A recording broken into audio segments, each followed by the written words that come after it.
Hola, buenas tardes. Mi nombre es Esmeralda Morales, soy estudiante de la Maestría en Ciencias de la Salud de la Adolescencia y la Juventud y el día de hoy vamos a hablar sobre un diseño de estudio epidemiológico conocido como diseño de cohorte. La palabra cohorte deriva del latín y significa agrupaciones. Este diseño es un modelo observacional que permite establecer relaciones de causalidad, es decir, verificar la relación que existe entre causa y efecto, así como medir sus riesgos. Las causas en este caso se conocen como los factores de riesgo a los que está sometida una población y el efecto como el evento, sea enfermedad o muerte, que padece una población determinada. ¿Qué características tiene? El diseño de cohorte permite comparar dos grupos de pacientes que no presentan el evento, expuesto y no expuesto a un factor de riesgo sospechoso de causarla, para observar a lo largo del periodo cuáles de estos dos grupos presentaron o no el desenlace esperado. El estudio de cohorte, en primer lugar, seleccionamos dos grupos o cohortes de características similares y libres del evento. Luego, la única diferencia que vamos a tomar en cuenta es que un grupo o cohorte está en presencia del factor de riesgo sospechoso. En tercer lugar, se da seguimiento durante un periodo establecido y al final se observa quiénes presentan el evento y quiénes no. En el esquema observamos la división de los dos grupos. Tenemos nuestro grupo expuesto y nuestro grupo no expuesto. Para hacer el estudio. Los dos van a ser observados y analizados por un tiempo determinado. Es exactamente el mismo tiempo para ambos y son sometidos a las mismas características de análisis y observación. Y finalmente se hace un análisis de resultados de pacientes que se enferman dividiendo y comparando el grupo que estuvo expuesto al factor de riesgo y el que no estuvo expuesto al factor de riesgo. En ambos puede presentarse el evento de enfermedad o muerte dependiendo de lo que se esté analizando. Vamos a revisar por ejemplo, un ejemplo. Se realiza un estudio a una población que presenta leucemia y se analiza si el estado nutricional puede constituir un factor de riesgo de muerte en esos pacientes. El factor de riesgo, en este caso, se considera que es la mala nutrición en los pacientes de leucemia. En este caso, se seleccionan las muestras a trabajar.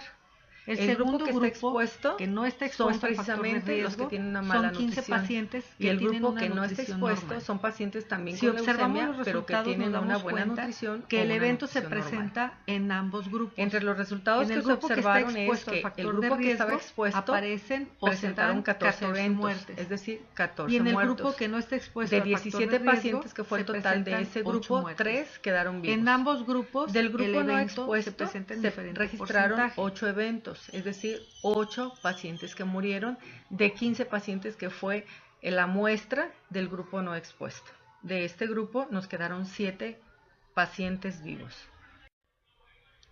Para obtener la fórmula que vamos a utilizar la media para entre la exposición y el evento, utilizamos la siguiente fórmula, conocido como RIA. Como podemos observar, en esta vamos a sustituir los datos. A utilizar en una primer serie lugar, de operaciones básicas para poder determinar las 14 el índice muertes del grupo que nos marca la diferencia. Vamos a dividir las 14 muertes entre los 17 pacientes Si sustituimos expuestos. la fórmula, como de ahí observamos, tenemos un resultado que es el A representa las 14 de muertes del grupo en el grupo expuesto. Vamos a en segundo dividir lugar, las la 14 letra B muertes nos representa entre las 8 el muertes total del grupo de pacientes no expuesto, que pertenece al grupo las cuales las expuesto, dividimos que eran entre los 17, 15 pacientes que viene siendo la suma de A más C. Y el factor de incidencia que esa división obtenemos que la 0.53. incidencia en ese grupo expuesto Por es de último, dividimos 0.82. los dos factores En de segundo lugar, incidencia, vamos a trabajar con el grupo no expuesto. Ahí se registraron 8 que el muertes riesgo de muerte y ese en pacientes representa con la letra leucemia, B. debido Las al 8 muertes se van a dividir entre el total de pacientes no expuestos, que son 15, presentar el evento que también se interpreta como la suma de B más D. O sea, B, los 8 pacientes que murieron, y D, los 7 pacientes que nos quedaron vivos de ese grupo. En esta operación, el resultado nos da 0.53 de incidencia en el grupo no expuesto. Finalmente, se dividen ambos resultados. La incidencia del grupo no expuesto entre la incidencia del grupo expuesto. 0.82 entre 0.53.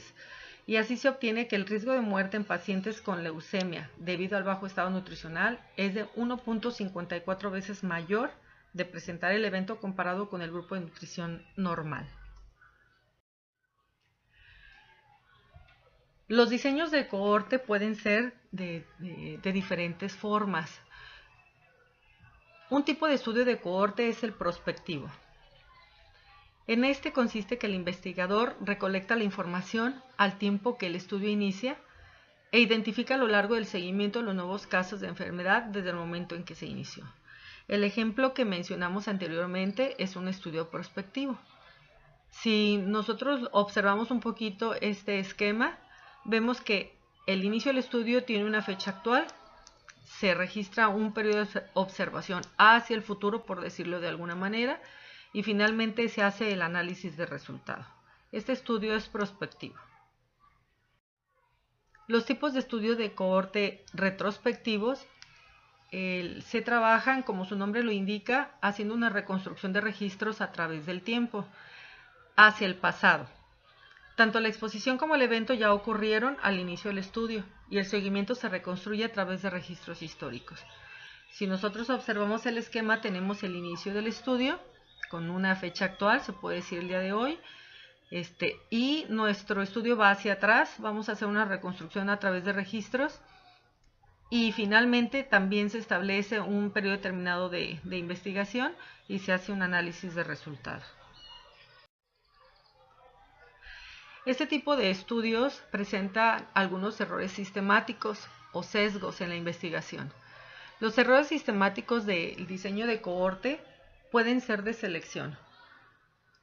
En este se registran pérdidas de los participantes. Ese es el principal sesgo que compromete la validez interna y externa de la investigación.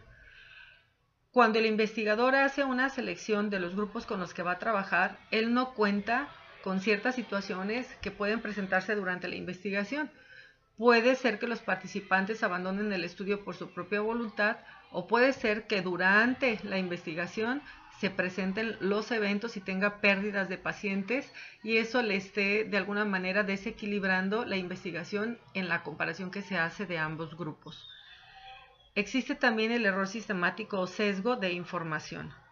Se presenta cuando los grupos expuestos y no expuestos no son vigilados y monitoreados de la misma forma y también compromete la validez interna de la investigación. En este caso, a veces los investigadores se presentan con situaciones donde los grupos expuestos a los factores de riesgo necesitan tener una vigilancia más extrema y eso hace que tampoco exista un equilibrio entre la forma en que se monitorea un grupo y otro. Existe el error sistemático, también derivado de la clasificación no diferencial, cuando los errores van directamente a la aplicación de los instrumentos utilizados como fuentes de información, que puede ser los cuestionarios, las entrevistas o cualquier instrumento que decida el investigador utilizar y que no haya sido completamente confiable y derive quizá en resultados erróneos o diferentes a lo que realmente se espera. Existen ventajas y desventajas en el estudio de cohorte que es importante que las revisemos con el fin de que de alguna manera tengamos previstas algunas situaciones en el momento que decidamos trabajar con este tipo de diseño. Entre las ventajas es que son diseños más cercanos a un experimento, establecen una relación temporal entre causa y efecto que son completamente verificables, puede estimar medidas de incidencias de una enfermedad, permite también la cuantificación de riesgo, es eficiente para evaluar exposiciones poco frecuentes o raras, se puede estudiar varios eventos y se pueden fijar criterios de calidad en la medición del evento. Entre las desventajas es que se considera que son estudios costosos y muy complejos, se requiere de grandes grupos de participantes, son difíciles de realizar y pueden requerir largos periodos de seguimiento. Sucede, como ya lo habíamos comentado, entre los sesgos, el abandono de los participantes del estudio y afecciones a la veracidad de los resultados y puede ser afectado por otras exposiciones no consideradas en el estudio.